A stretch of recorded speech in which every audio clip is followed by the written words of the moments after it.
On parle d'électricité, on va parler d'énergie verte. Comment choisir son fournisseur? Eh bien, nos deux invités vont nous éclairer. Soyez les bienvenus, Alexandra Michel. Vous habitez Vienne et vous êtes cliente chez Enercop, qui est un fournisseur d'énergie durable et citoyenne. Et puis, bienvenue Thierry Manceau.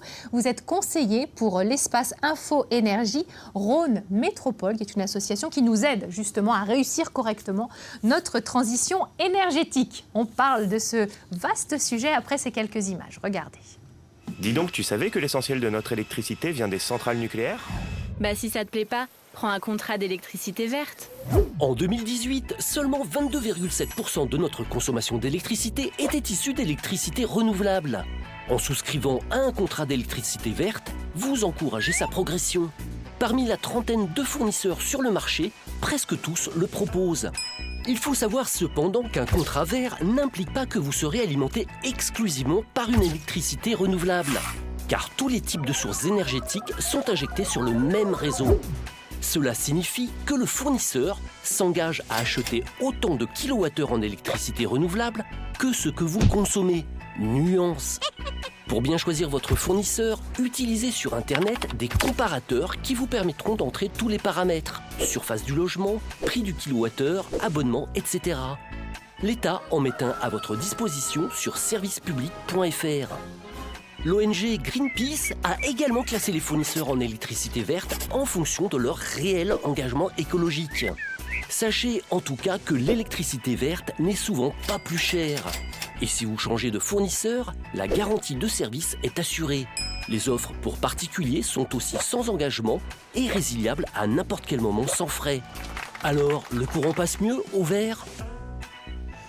Mais oui, le courant passe mieux au vert. Alexandra, quelles sont les différentes étapes pour changer de fournisseur? Comment vous avez fait, vous? Alors, ce qui est spécifique à mon cas, c'est que j'ai décidé de choisir mon fournisseur d'énergie verte dès l'ouverture du marché en 2010. Ah oui, ça il y en fait longtemps. voilà. Il y en avait moins, du coup. Il y en avait très peu. Oui, c'était plus facile. Voilà. Ouais.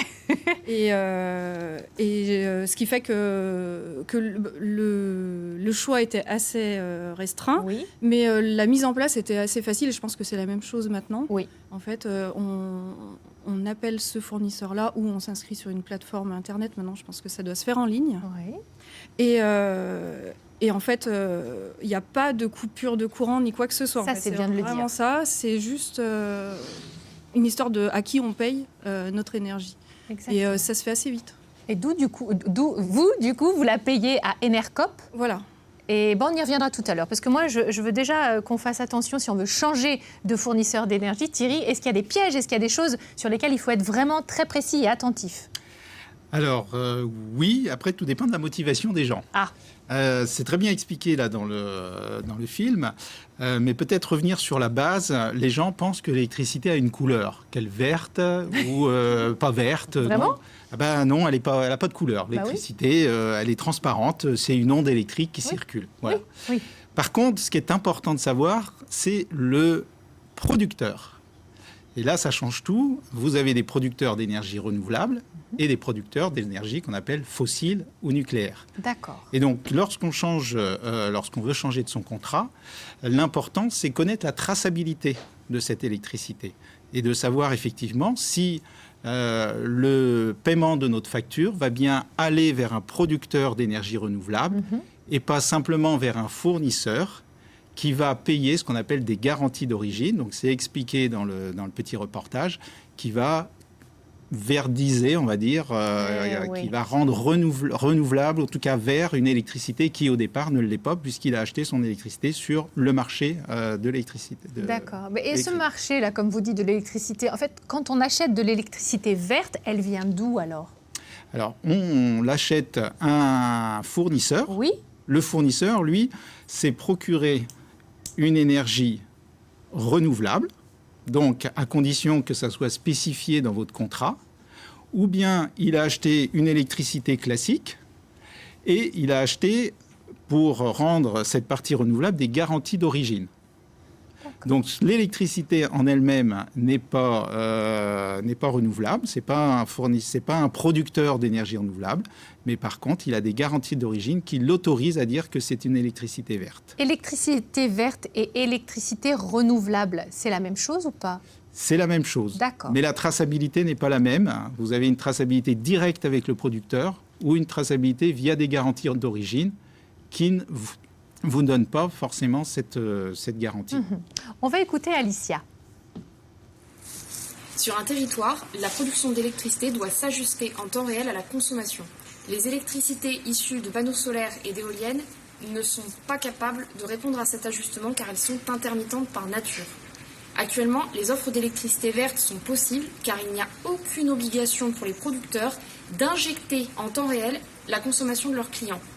Donc l'électricité que reçoivent les clients est également d'origine nucléaire, gazière, hydraulique. Sachant cela, est-ce qu'on peut vraiment avoir des offres d'électricité verte sans les autres offres d'électricité classiques ? Bonne question. Oui, comme je l'ai dit, il faut s'assurer auprès de son fournisseur que c'est bien un contrat direct auprès du producteur. Très bien. Si vous avez cette assurance, comme c'est le cas lors du comparateur de Greenpeace, qui démontre On bien... donnera l'adresse tout à l'heure. Voilà, qui démontre bien que certains fournisseurs d'énergie électrique se fournissent exclusivement auprès de producteurs d'énergie renouvelable. Dans ce cas, il n'y a pas de difficulté à savoir que c'est une énergie qui provient d'une énergie renouvelable.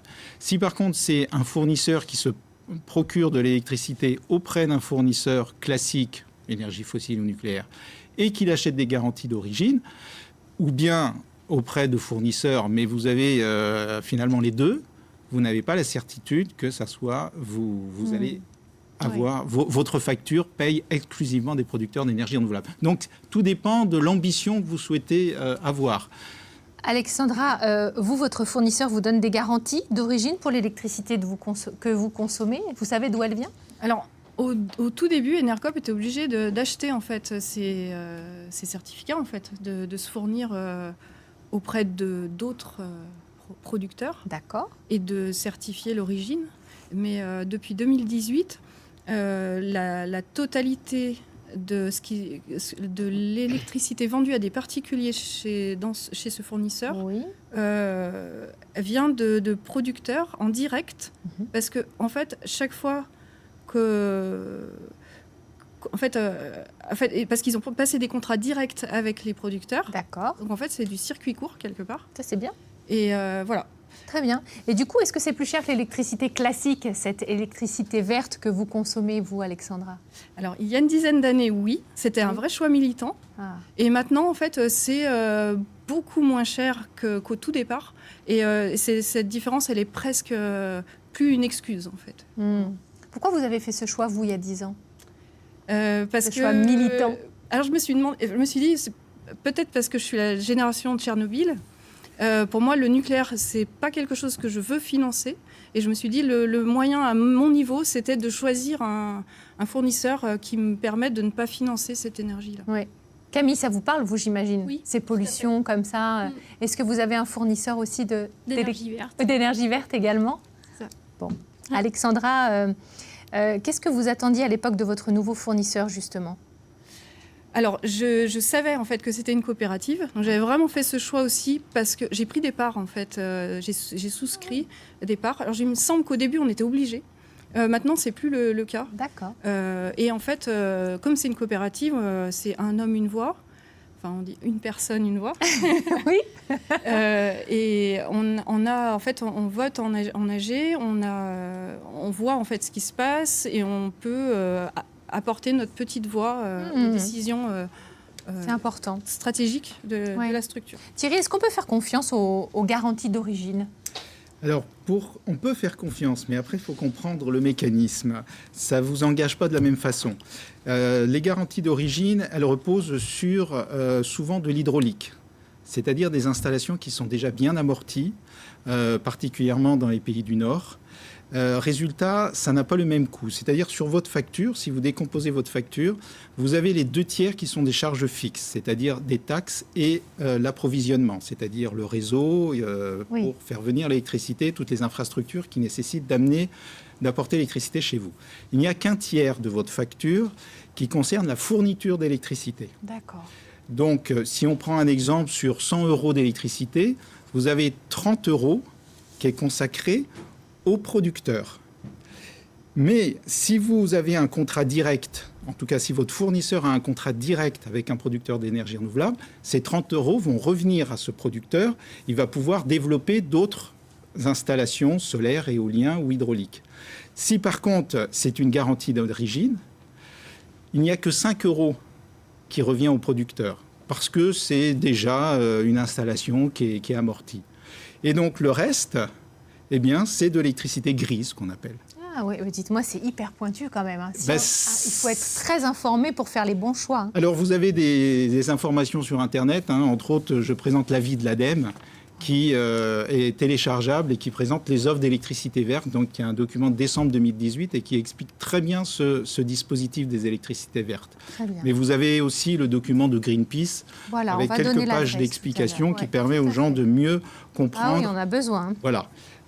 Mais c'est un petit peu comme les circuits courts, hein, c'est-à-dire il faut connaître directement son fournisseur. Quand vous achetez un produit bio qu'il a tourné par des camions, vous ne savez pas d'où il vient, alors que si vous connaissez votre producteur local, vous avez plus la garantie effectivement de sa provenance. Ça ne veut pas dire que le produit n'est pas bio, mais il peut y avoir des pertes en ligne. Je comprends. On va écouter Louise.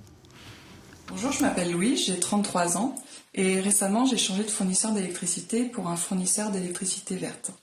Mais je me pose encore des questions, à savoir si ma démarche et celle d'autres personnes comme moi peut vraiment permettre et accroître le développement d'énergies renouvelables, ou si c'est seulement une grande utopie. Bon, c'était pas une utopie pour vous, vous y croyez fermement, Alexandra. Oui. Et puis le choix de la coopérative, en fait, et dès le début, en fait, tout mon argent, quelque part, sert à financer de nouvelles installations d'énergie renouvelable. Et ça, c'était quelque chose que je voulais vraiment.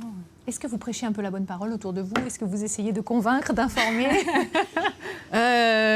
Oui. Alors, je pense surtout au début, parce que c'était nouveau, surtout en fait, cette ouverture du marché. Ouais.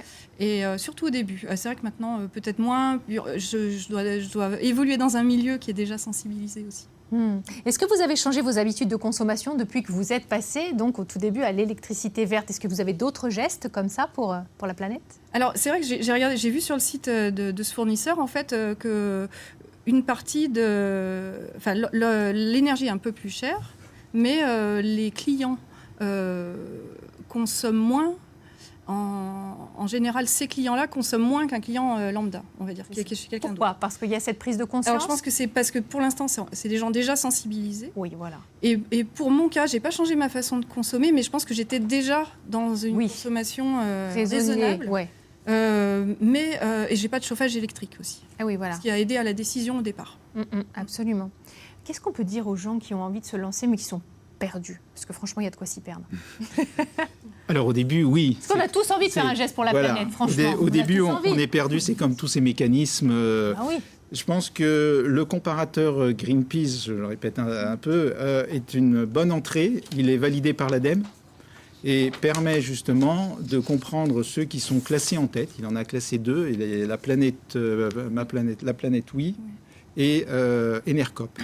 Pourquoi? Parce que ce sont des fournisseurs d'électricité qui ont toute transparence. Là aussi, ont répondu à toutes les questions, ont fourni les documents qui étaient demandés pour montrer que leur producteur d'énergie était exclusivement renouvelable. Je ne comprends même pas pourquoi on ne le fait pas tous, du coup. S'il n'y a pas de coupure, si ça se fait sur le net, si c'est une prise de conscience qui fait que ça coûte un peu plus cher, mais finalement on consomme moins si vraiment on va au bout de la démarche. Et pourquoi ça avance pas des masses? Pourquoi il y a des freins encore? Il y avait une facilité, puis on est quand même dans un pays où on a eu EDF, en fait, seulement. Oui.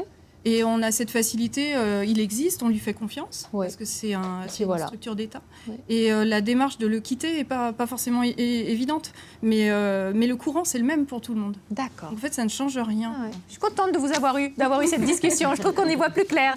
Alors, on en parle depuis tout à l'heure. Le site de Greenpeace, eh bien, le voilà. On va l'afficher sur cet écran, www.guide-électricité-verte.fr. Vous pourrez enfin comparer les offres des différents fournisseurs et y voir un petit peu plus clair. Merci beaucoup à tous les deux. Vous étiez très clairs et ça donne envie de s'y mettre.